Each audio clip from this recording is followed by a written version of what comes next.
After weeks and weeks of testimony, multiple people taking the stand, we have heard from over 30 witnesses in the Sean P. Diddy Combs trial. We've heard 34 government witnesses to be exact. We've heard from ex-girlfriends. We have heard from former employees. We have heard from law enforcement. We have finished hearing from summary witnesses. And I can confirm for you that the prosecution has now rested. Hey, Pop Queens, let's get into pop culture news for today. Go ahead and hit that subscribe button so you don't miss out on breaking news. Now, I want to talk to you guys a little bit about what comes next. But first, I want to remind you that we did get a little bit of a surprise this week when Diddy's legal team confirmed that they had made a little bit of a pivot in their case in which they will not be calling any witnesses. That's right. Now, one person will take the stand in defense of Sean Diddy Combs. Now, this is not abnormal. Certainly something we expected in a case of this magnitude, but it's not abnormal.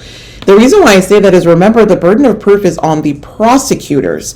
And so for me, this is really a sign of confidence. I don't know if they have a right to be confident, but it's a sign of confidence from Diddy's legal team. If they have planted seeds of doubt, if in even one juror they have done enough, and they clearly feel like that they have done so. So that was one of the surprises that we've already seen this week that happened on Monday. Now, they have every intention of bringing some information, bringing some evidence, having that put into the official record. But in regards to people, nobody will be taking that stand. Now, as I said to you, it is a 180 because they had firstly said that they were going to be calling witnesses. There were at least two people names that were floating around, including what was considered an expert witness, but they have changed their mind.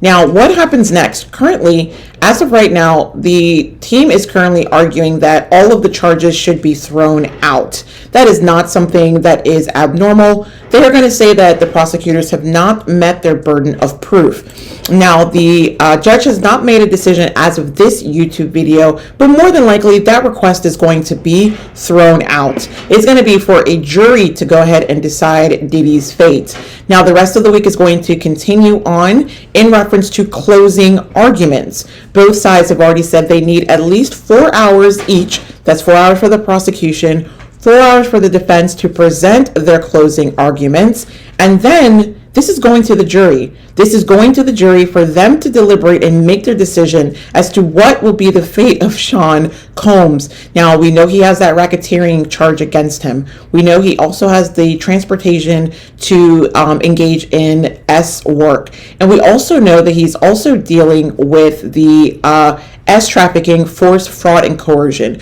2 counts have been brought against him. There's going to be 1 count for Jane and 1 count for Cassie. Now, I want to know what you guys think in the comments. Do you foresee a guilty verdict across all of the charges, or are you expecting him to get off free? Or are you more like me, where you are expecting him to be convicted of some, maybe not all? Let's get into it into the comments. And if you haven't hit that subscribe button by now, what are you waiting for? Go ahead and subscribe.